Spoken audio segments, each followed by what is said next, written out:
اللہم صلی علی محمد وعلی آل محمد کما صلیت علی ابراہیم وعلی آل ابراہیم انک حمید مجید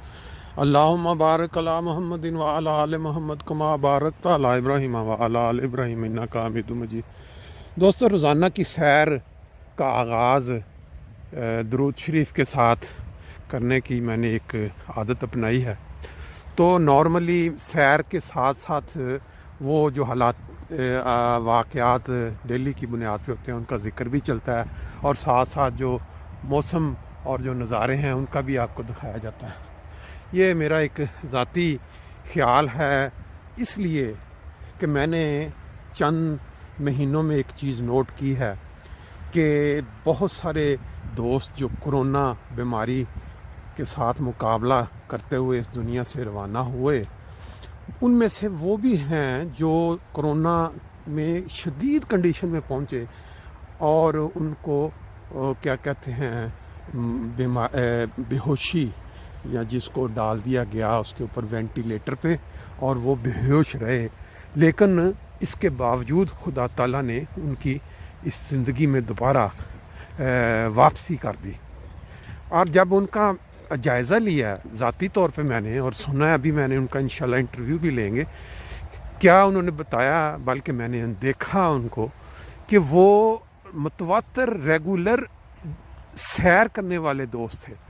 اور جوگنگ۔ ایک بزرگ سوئٹزرلینڈ میں ان کے ساتھ رہا، سخت برف پڑی ہوتی تھی باہر، اور ہم جو نئے نئے پاکستان سے آئے تھے وہ کھیسوں کے اندر، رضائیوں کے اندر ایسے کٹھے بیٹھے ہوتے تھے کہ سردی ہے، اور وہ صبح فجر کی نماز سے پہلے اور بعد وہ 2-3 کلومیٹر جوگنگ کے لیے نکل جاتے تھے۔ وہ ہمارے لیے بڑا ایک عجیب سا سما تھا۔ ابھی چند دن پہلے پتہ لگا کہ ان کو کرونا ہوا، وہ ہاسپٹل میں گئے، سانس کی بیماری، لیکن وہ اللہ کے فضل کے ساتھ ٹھیک ہو کے عمر ان کی جو ہے وہ تقریباً 70 کی رینج میں ہے۔ اب اسی طرح ایک جرمنی میں ایک دوست، وہ 2 مہینے پہلے وہ بھی ایسے ہی کرونا میں گئے ہاسپٹل میں، اور ان کو وہ کیا کہتے ہیں جو بے ہوش کر دیا گیا تکلیف کی وجہ سے، ان کو وہ جو تاکہ تکلیف نہ ہو، وینٹیلیٹر بھی، لیکن اس کے بعد وہ دوبارہ ٹھیک ہو کے واپس آئے۔ اور جو میری ان سے ڈائریکٹ بات، انہوں نے بتایا کہ وہ جو سیر میں کیا کرتا تھا نا، سیر جو واک کیا کرتا تھا یا جوگنگ، وہ مجھے اس کی وجہ سے یہ میری ریکوری ہوئی ہے۔ اب آپ دیکھیں کہ یہ جو اونٹ جانور ہے، یہ صحرا کے اندر کتنے دن بغیر پانی کے سفر کرتا ہے، اور اس کا ذکر بھی آتا ہے حدیث میں بھی کہ اللہ تعالیٰ نے اس کو ایک خاص ملکہ دیا ہوا ہے کہ وہ سٹوریج کر لیتا ہے جسم کے اندر، اور پھر وہ اپنا پانی آہستہ آہستہ گرمی میں اس کو استعمال کرتا ہے، اور بغیر پیے گزارا ہو جاتا ہے۔ بڑی بڑی جنگیں بھی ہوئیں جب، تو وہ اس وقت اس کو استعمال کیا جاتا ہے لمبے عرصہ کے لمبے سفروں کے لیے۔ یہ بالکل اس مثال کو ذہن میں رکھ کے میرے ذہن میں آیا کہ یہ جو صبح کی سیر ہے، یا دوپہر یا شام واک اور جوگنگ، یہ میرا خیال ہے کہ جو آکسیجن ہے انسان کے اندر، جو سیلز ہیں ان کے اندر، وہ جو سٹوریج ہو جاتی ہے کر کے،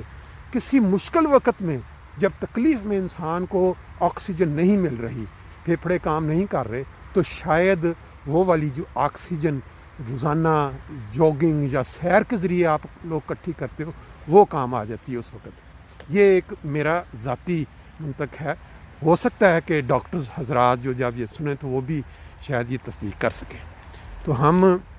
جتنے صحت مند ابھی ہیں اللہ کے فضل سے، ان کو اس عادت کو اپنانا چاہیے، خاص طور پہ آج کے حالات میں جس وقت ہر طرف کرونا نے تباہی مچائی ہوئی ہے۔ ہمارے بہت ہی عظیم بزرگ، کئی لوگوں کے دادا، کئی لوگوں کے نانا، کئی لوگوں کے بھائی، کئی لوگوں کی بہنیں، کئیوں کی والدہ، کئیوں کے والد، وہ اس بیماری کے زد میں آ کے اس دنیا سے چلے گئے۔ اور پتہ انہی کو لگتا ہے جن کا جتنا کوئی قریبی ہوتا ہے، جو دور کے ہوتے ہیں وہ تو ایک افسوس کے اظہار کے لیے 2 منٹ آپ نے افسوس کر لیا، اور وہ انا للہ و انا الیہ راجعون کے الفاظ بھی ادا کر لیے، لیکن کہتے ہیں نا راہ پہ جانے تو واہ پہ جانے، جس کے اوپر پڑی ہوتی ہے وہ تکلیف اس کو پتہ ہوتا ہے۔ تو ہم دوست جو صحت مند ہیں، ہمیں چاہیے کہ ہم صحت کا خیال رکھیں اور اپنے ان دوستوں کو جو گزر گئے دعاؤں میں یاد رکھیں، اور خاص طور پہ جن دوستوں کی دعا کی درخواست آتی ہے یا کہیں ہم پڑھتے ہیں. اب ہم جانتے ہیں روا سے ایک دوست روف بک ڈپو، ایک مشہور دکان ہوتی تھی روف بک ڈپو، ان کی طرف سے، وہ روف صاحب ہیں، عبدالروف ان کا نام ہے، وہ دارالرحمت کے تھے، وہ ان کی طرف سے دعا کی درخواست آئی ہوئی ہے کہ ان کی طبیعت ٹھیک نہیں ہے اور وہ کھانسی اور سانس کی تکلیف بڑھ چکی ہے. یہ آپ جب دیکھیں گے تصویر کے اندر بھی. تو جو دوست یہ سنیں وہ پلیز ان کے لیے بھی دعا کریں، اور جن دوستوں کے متعلق آپ کو پتہ چلتا ہے کہ وہ بیمار ہیں تو وہ ان کے لیے ضرور دعا کریں کہ اللہ تعالیٰ شفا دے. اور جن لوگوں کو عادت نہیں ہے سیر کی، واک کی، گھر سے باہر نکلنے کی، کچھ ٹائم باہر تازہ ہوا میں جوگنگ کی، وہ اس عادت کو اپنائیں. یہ تو ہر انسان کے ہاتھ میں ہے، کوئی اس کے لیے جس کو اللہ تعالیٰ نے صحت دی ہے اس کا اللہ نے حساب بھی لینا ہے. کہتے ہیں کہ خدا تعالیٰ نے ایک زندگی انسان کے لیے لکھ دی ہے، جیسے ایک سیل، یا ہر انسان خدا جب کسی چیز کو بناتا ہے تو اس کی اجل مسمہ جو بنا کے اس کو ایک زندگی مقرر کر دیتا ہے. لیکن بعض قسمت لوگ اس مقررہ زندگی سے پہلے اس دنیا سے روانہ ہو جاتے ہیں اپنی بری عادات کی وجہ سے. مثلاً جو ڈرنکس کرتے ہیں، مثلاً جو دوسرے غلط کاموں میں ملوث ہو جاتے ہیں، وہ اپنی اصل زندگی جو خدا نے عطا کی اس سے پہلے دنیا سے چلے جاتے ہیں. تو اس کا حساب ہوگا. اللہ تعالیٰ سب کو توفیق دے. انشاءاللہ تعالیٰ پھر نیکسٹ